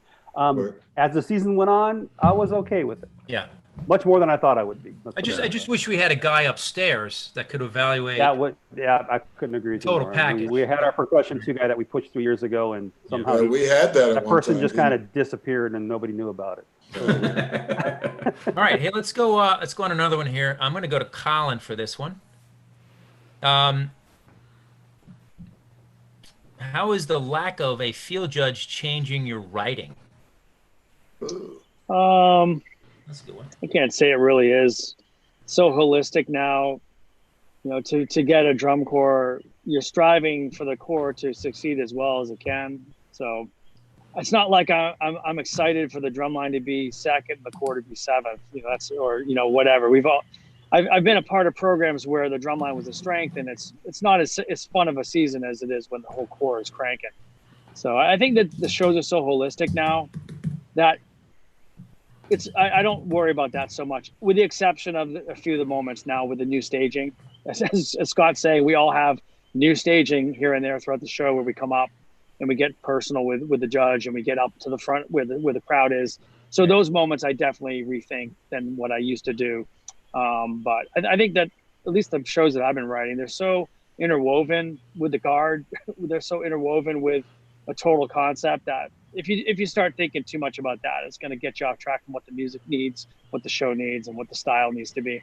I always think about it like a drum set player. If you're playing a big band gig and I start playing drum and bass, or I start playing, heavy metal, I'm gonna get fired, So for me, it's about the synergy of like the whole thing, and that usually works out the best. That being said, if I'm on the back sideline, I'm still drumming. We're all still writing a lot of stuff. I mean, I'm never sitting there going, oh, we're back, a little far back behind a prop. I'm gonna take it easy on the music. It's always about trying to max out the content and what's possible, I guess. Plus, you can hear it upstairs pretty decent too when people pick and choose these days what to write when they're backfill. It's because they could hear it upstairs. Lee Bettis had the best line when this whole new thing came out. We're at one of the WGI events, and I was talking with Lee, and the people are asking that same question, So you're going to write differently, Are you not going to write anything too difficult when you get behind the back hash and just, play tempo for the rest of the organization? And Lee looks and goes, or write everything we ever wanted to.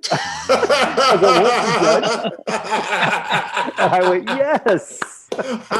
Or write anything we ever wanted to. I mean, I think it's worth saying that, the students, these kids are amazing. They're spending, I think tour was like, when I was marching Boston, it was like $350. I mean, these kids are paying crazy money. They're giving up, in some cases, a semester of school. They're doing crazy stuff to do it.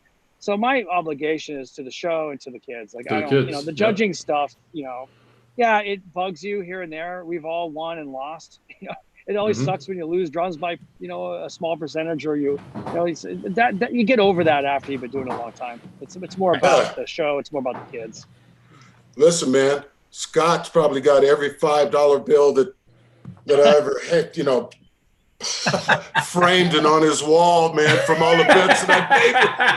I mean, I used to just do it on purpose. I knew I wasn't going to win, but I just had to bet Scott. And, that way I could sit there and I know we could see you guys. Reason to go watch the Blue Devils. When we had retreats, we could see you guys. We knew what the drum score was because someone was handing someone else a $5 bill. Well, yeah. It was usually me handing it to you. 82, 83, right around that time, Ralph and I always had an ongoing bet every show, $5, whoever was going to win drums that night. And Glenn, who was in the tenor line at the time, this is back when all the corps did retreat. So everyone's on the field, and they would find me in the stand standing on the track or wherever we were. And they were looking to see if Ralph's coming to me or if I have to go to Ralph. To know if they won saw him or not going to me unless he was coming to collect. And that was one time. I remember. In Massachusetts, I was sitting at a bar and there's a mirror up there. It was during one of the Drum Corps Congress, and Scott walks in the door, and the only thing I did was put my hand behind me like this. Yeah, just like that. $5, man. I was like, this thing is worth like $1 million right there on this 1-5 spot. That's correct. All right, let's go to Canada. Let's go to Lee. Question here: thoughts on the philosophy of grip shape and pressure within the common stroke type? So maybe how you hold sticks and the kind of amount of pressure. And I think you talked a little bit about that.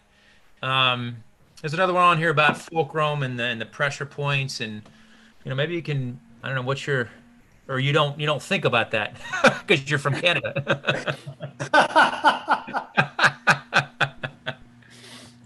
No, I think it depends on what you're playing and what the sound you're trying to get out. I mean, and how fast you're going, what rudiment you're playing.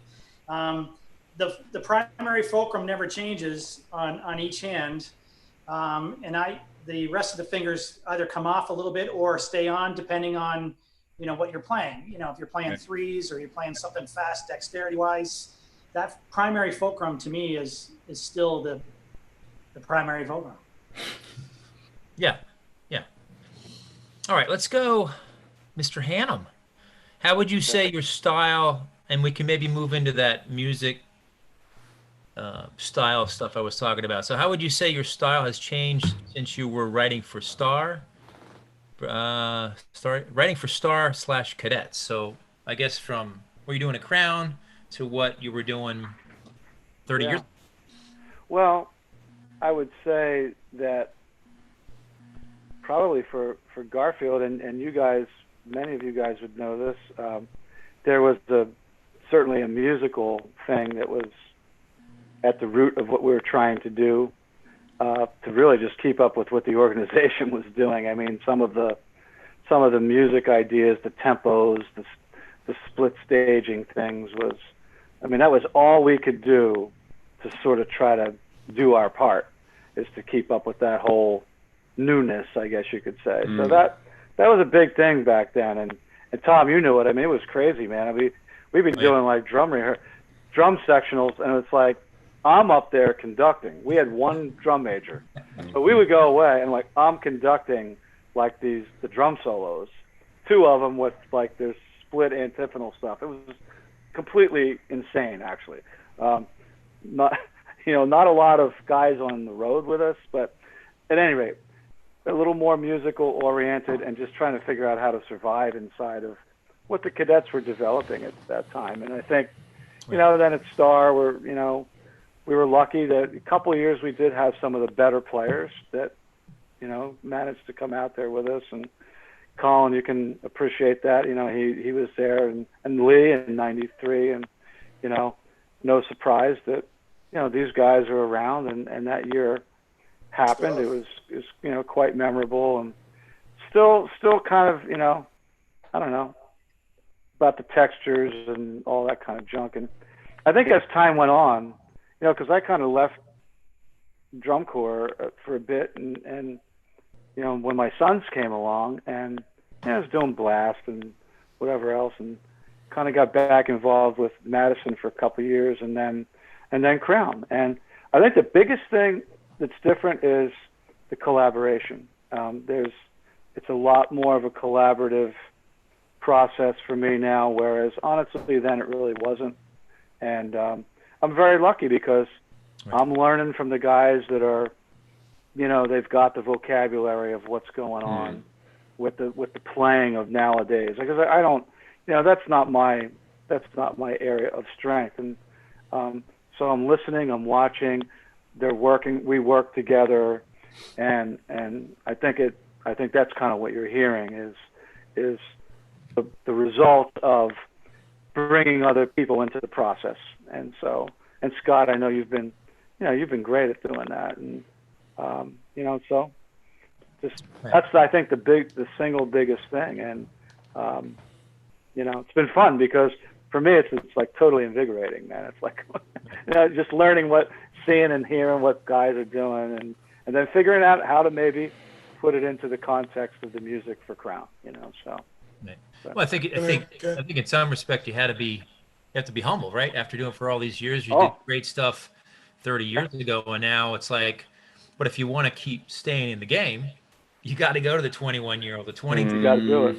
Now, you can't exactly do what they want to do, but you can take some of that and mix it together and then make music.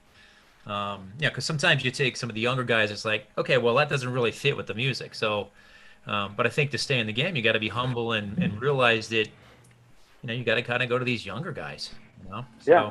Well, it's interesting too, because I think, and I say all this with great admiration. And it's like like when we were doing our stuff, like we were called instructors. You know, we were instructors, and I think nowadays people are like they're the designers, man. It's like it's like the whole, you know what I mean? It's like this other different level of Exactly. of titling and all that. But it's like I'm still an instructor, man. It's like I'm still trying to do that one. So Yeah. Tom, you know what though? I want to jump in on one thing, you know, and Tom can't talk about Tom, but I certainly can. You know, it's the thing about it is, you know, Tom just does what the music is. He does what the show is, you know, and when learning from the younger generation is smart. I was that younger generation at one time, yelling at Hannibal, we got to do this, we got to check this out, try this. Why didn't you do that? But at the same time, when Tom was like, the veto was the music. Tom would go, well, the music's doing this. I go, got it. You know, I shut up. I shut up. vouch for that In fact, myself. honestly, teaching Star 93, people ask me about that year a lot. You know, the tenor, I was in Vanguard the year before, and the tenor stuff that was happening. You know, Murray Gussick was in the line, and he was innovating a lot of stuff, and we were doing all this crazy stuff.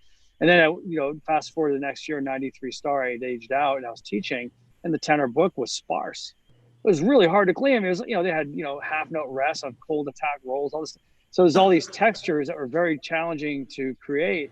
And I think Hannah, what was cool, and Raul, everybody on the call does this throughout their careers. You do what the show needs and what the music is, and you listen attentively to what the vocabulary and the language is. The language of the younger students. They are speaking the fluent language of what is today, and you apply it to the musical standards, hopefully. And that's what the best groups do. Yeah. So let's go to one more here. Actually, there's a couple here. I'm going to go to Glenn. What advice do you give? What advice do you have for teachers in their early years of teaching? Don't teach Glenn Crosby when he taught an 85 minute. That goes for all of us. Well, that is true. Be smart enough to get information from good people. Humble yourself all the time. I mean, and when you get if you get an opportunity, you need to be smart enough to take advantage of it. But really, do more listening than talking, especially if you know you're around people that have experience. Whether you particularly, like, or if you identify with a particular style, there's always something you can learn from everyone. Go to the best people. It doesn't matter if it's just drummers either. I've had plenty of experience with all the best brass guys, or just even like when we were talking about, I think the Moeller stroke thing a little while ago. I saw a video of '89 Vanguard, and we were like, wrist. I was going, damn, I taught that. It's like that's not anything close to what I do now. But I remember having a conversation with Jim Chapin, jazz drummer. Yeah. At one of the NAMM shows about probably 25 years ago. I saw him standing by himself, so I just made a beeline over, just to talk with him for a second. And I asked him, I said, can you just give me what's the basics of playing Moeller? And he studied with Moeller. And all he said was the arm generates the motion of the wrist. Because I see a lot of tutorials nowadays about playing Moeller, and you see it's really exaggerated. And obviously we can't do that with what we're doing if you're going to have any kind of visual presence about what you're doing. But when he said the arm generates the motion of the wrist, I was like, well, we can still start in the position that we're in and use that to get an upstroke to happen faster and take all the pressure off your wrist. And actually you can apply that. Like when Colin, you were talking about playing big and being able to do that, that made me think, oh yeah, well, that's a way you can actually do it. And it kind of goes back to the old school stuff, but just the idea of taking the large muscle group and getting that to move made sense. So they could kind of pare down what the Moeller technique may have been and apply it to what we do and still have it look, visually similar from people to people, from person to person. So it's like really the best advice is find everything that's good and not just in drum corps. I think too many drum corps people get caught up in just doing. You got fall band, winter drum line, drum corps. It's like, man, listen to other music. Ralph and I mean, Hannah actually both you guys. We always would take time to just listen to music, and it wasn't like we're trying to find music for a show. It's just listen to damn music, And Scott too. I mean, we had all the progressive rock stuff we would listen to with Ralph. I remember sitting on his couch listening to that Brian Eno. Was it music for airports or something? Airports, yeah. Yeah, and it was, and it's funny because he said to me, "It's like don't try and analyze this, just listen to it." And I was like, "Okay." So we're like on opposite ends of a couch, sitting there, and it gets done, and I was like, "Oh, Okay, I think I get it. That was really cool. And it was something that I'd never heard before. But you don't know how you know, a little moment like that can influence you as a teacher, as a musician, as a writer. So always be around good people as much as you can and pay attention. And now there's no excuse because there's things like this. And every video on YouTube where you have all the best people that can tell you what to do, you know, or what the path might be. Then you find your own voice. You know, Yeah. you take information from all the best people, then you develop that into your own voice. Right. All right. So we got about 10 minutes here. And what I'd like to maybe try to do is kind of go around one more time. There's a couple questions here, and I have a couple too. So we'll go to Ralph. And someone was talking about 84. And, you know, I don't know if you saw that one. Trying to go back here. Yeah, it's about the 84 drumline, the Yeah, percussion so feature. I don't know if you want to talk about that, or you know, another question I had to anyone was, you know, we can go to Ralph too, is what was your favorite book, like, or was the 84 one your favorite, you know? And Drum book or you mean or piece? could be anything you're in your thoughts, you know, like what is something that you got to kind of go, man, like for me it was 89 because it was my first year of writing. You know what I'm saying? Like maybe for you it was like 84, the drum solo, because something I always wanted to do and it was different. I mean, I don't know, whatever comes to mind, you know? 'Cause, I mean, Well, you I had obviously done a two. lot of great stuff. You know, I had two. Well, you know, one was 84 and one was the year, what was that, 87 or 88 when we did Great Gate of Kiev back 87. then. Is that 87? Yeah, I get Yeah. all the years jacked up. But 84 was kind of special. There was a lot to go with that. First of all, fulfilling the duties of you know, trying to continue with something decent for the Vanguard program. And that's something that was always on my mind because I stepped into Fred's shoes and all the time Fred was there was kick ass. So, you know, it had to continue on some kind of way. That was my gig. So 84, it was time to come up with something fresh, especially since I lost half of my drum line to Scott Johnson and the Blue Devils that year. It really was. This has all to do with it. It's just one of those things that happened. And it's, well, I got to come up with something to, you know, to look after the percussion program a little bit more and this whole musical thing that we've been talking about, and really actually come up with something that was pretty musical. And personally, I really like that percussion feature because I had a chance to perform it in school and premiere that piece of music in a really, really good ensemble that premiered, and that was up at the University of Oregon. So, you know, for me, the piece that people say, well, how did you come up with the Scottish idea and everything? Well, the whole piece, there's drones in it, you know, and kind of that thing. It's going through the whole chart. So, I mean, that was like bagpipes to me. So I just latched onto that. And it's that simple. You know, that's where the Scottish thing came in, you know, with the little solo. But more than anything, it was time for drum corps to experience percussion at a different dynamic level and not just be forced to play soft because the horns are. You know what I mean? But actually, there's some other colors that, you know, we could bring out just with a percussion feature.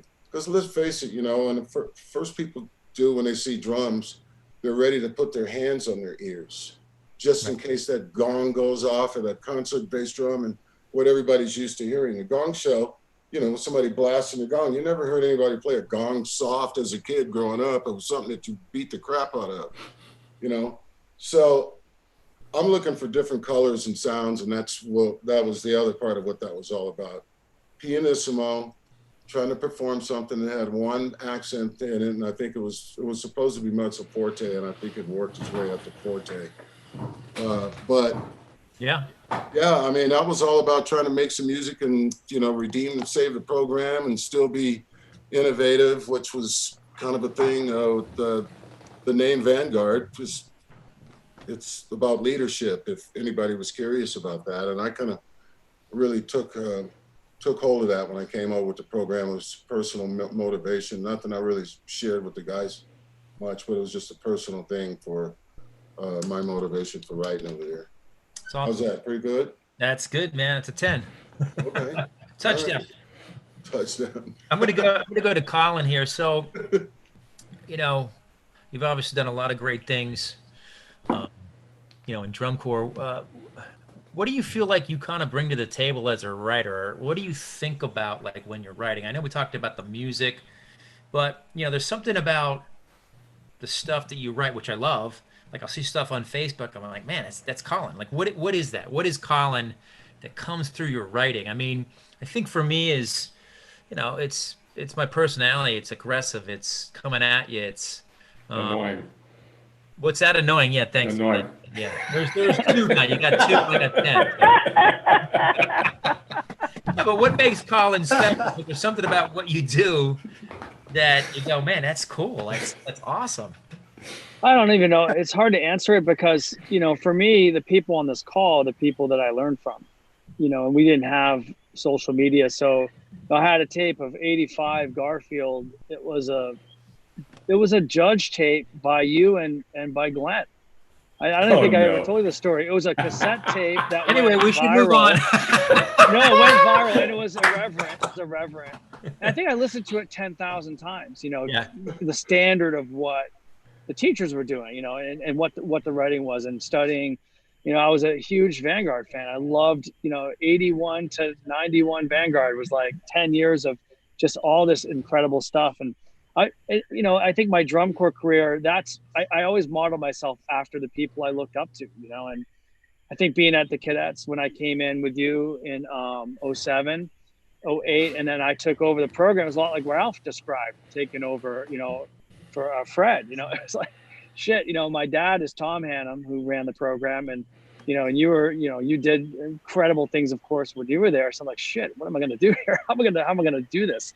So it was a matter of like taking the flavors of like what the core was. And then, I mean, if you're asking me like, what is the other part of it? It's just trying to get inside the music. And, I think it's the influences of everything. And I agree with Glenn 100%. I mean, I had a great drum set instructor. My first instructor was a guy named Martin Vasquez, amazing teacher. And, we would listen to music. We'd listen to all kinds of music, Chick Corea Electric Band. We'd listen to Buddy Rich. We'd listen to Yes, we'd listen to all these different groups. So I think I always draw off of like what's inspiring me, outside of drum corps as much as drum corps. But if people think that, we're all sitting around and we're Mozart, like developing some new thing, the newness comes from variety of all the things that inspire you.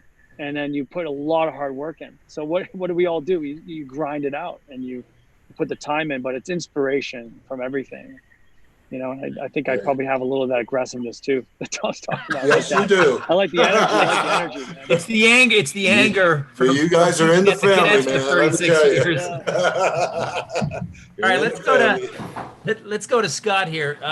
There's a question here about how do you control teaching consistency between so many different percussion techs? Yeah, I'm probably the wrong guy for that because we don't have that many. I mean, the battery staff for the Blue Devils is 5, and I'm one of them.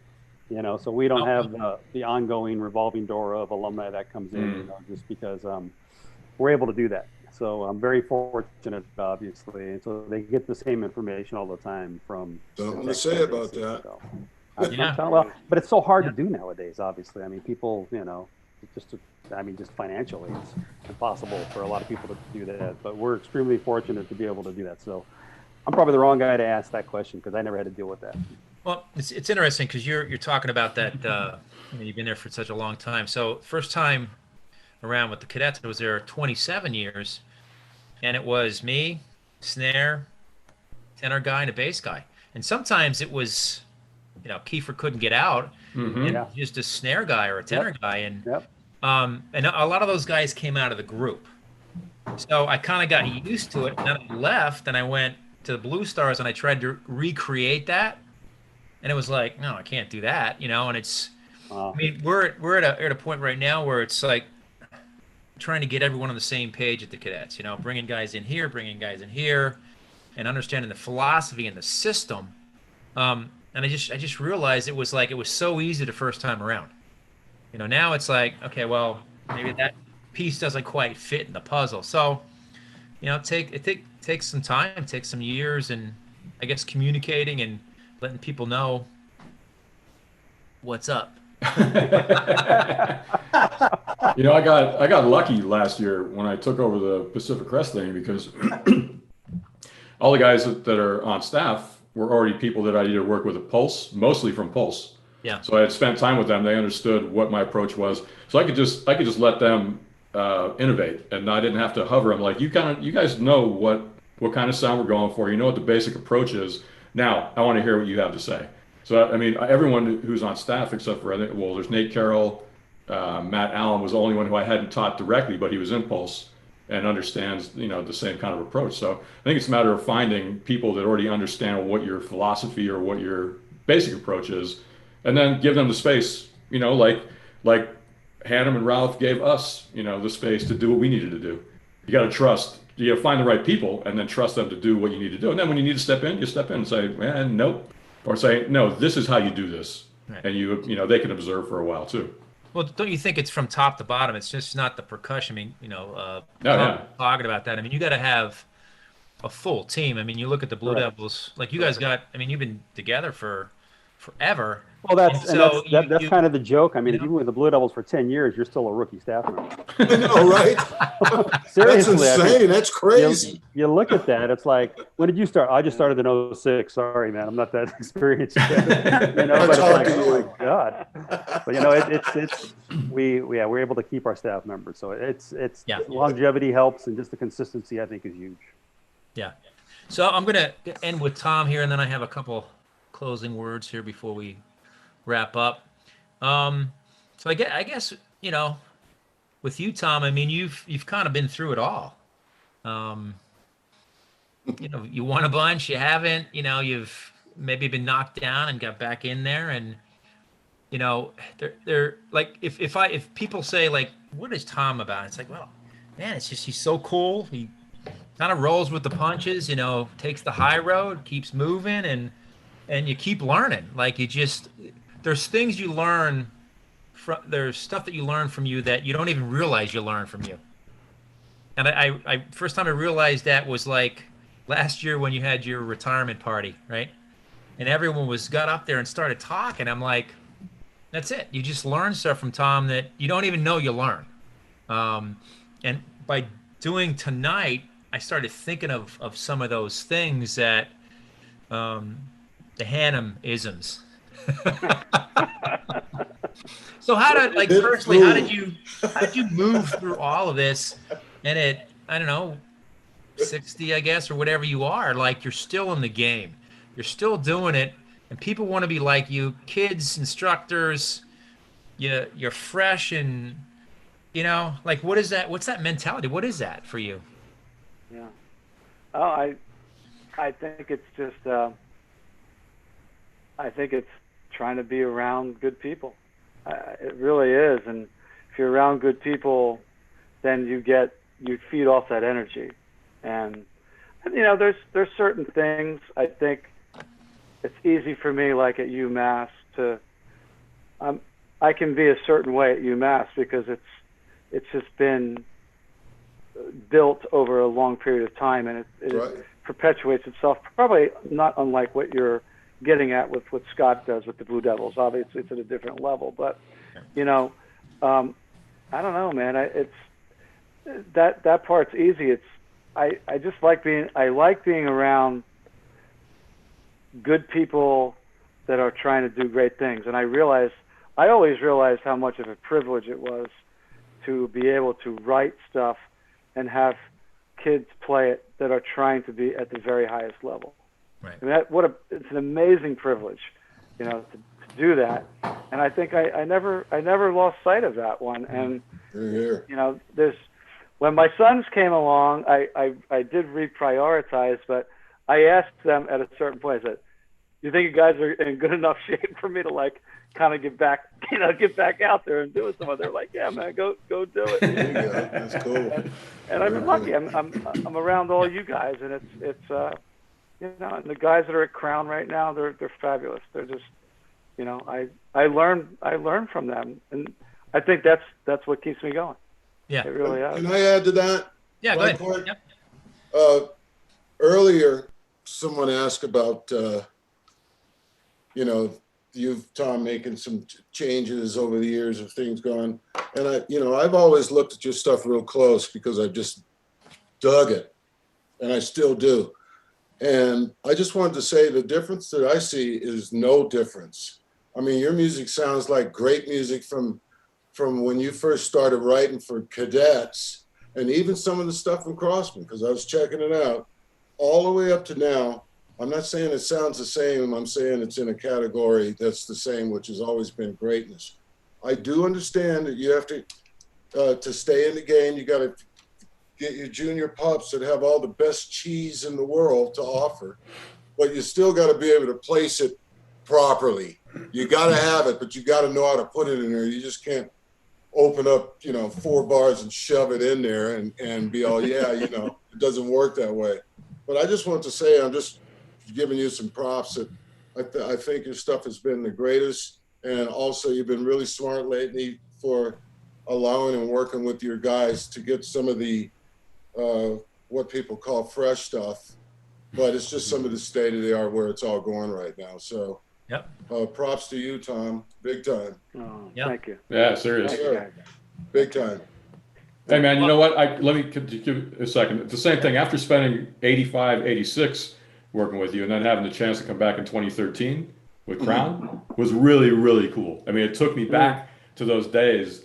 And, man, just the level of detailing in the ensemble again that year, man, that's really my favorite show. I mean, I've loved everything I've worked with, but because that's probably more recent too, but listening to that ensemble and kind of getting back in that way and how well the brass line played, like to be involved in that again was so much fun.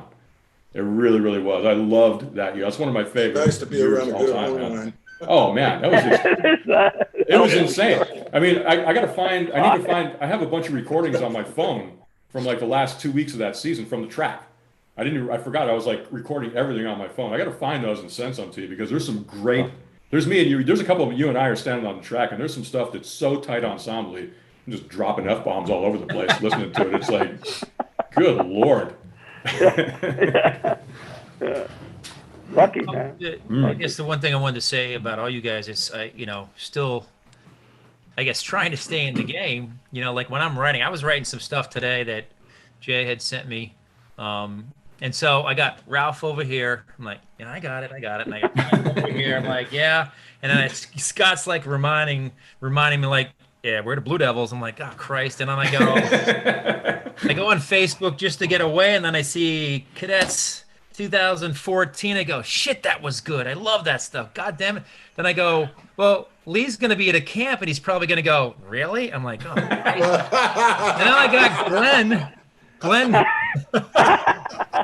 No, you true, don't bleep, bleep, bleep, bleep. You guys, when I'm writing, you're all right here and you're driving me crazy, but in a good way. So, all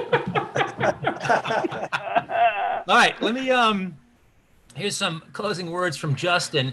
So, Justin and I talked about we're going to try to do this kind of thing on Thursdays at 8, and we're looking at probably next Thursday.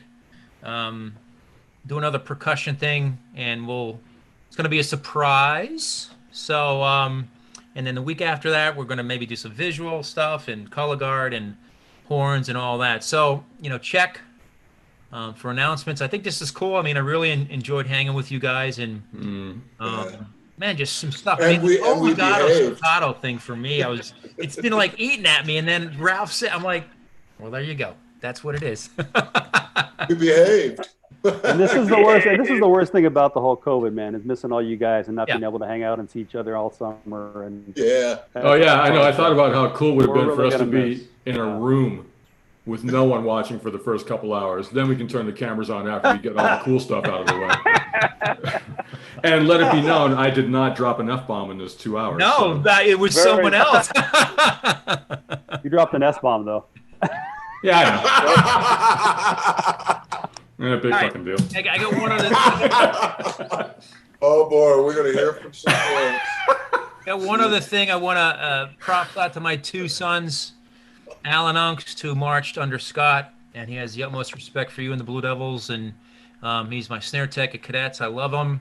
And Noah Ungst, who is the section leader at Dartmouth, coming up this next year.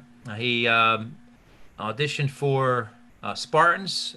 He would have marched this summer, so he'll march the next summer. And I know he wants to go out and follow in Alan's footsteps. So very blessed and lucky to have these two wonderful kids and follow my footsteps. We were talking about like how you do this. It's like I'm blessed to have these two great kids that want to do what I want to do. So I got a quick question.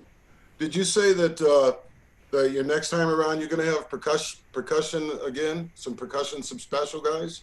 Yeah, so we're going to maybe turn it over to the pit at some point here and do some pit guru talk or whatever. Oh, I was just going to say. Yeah, go ahead.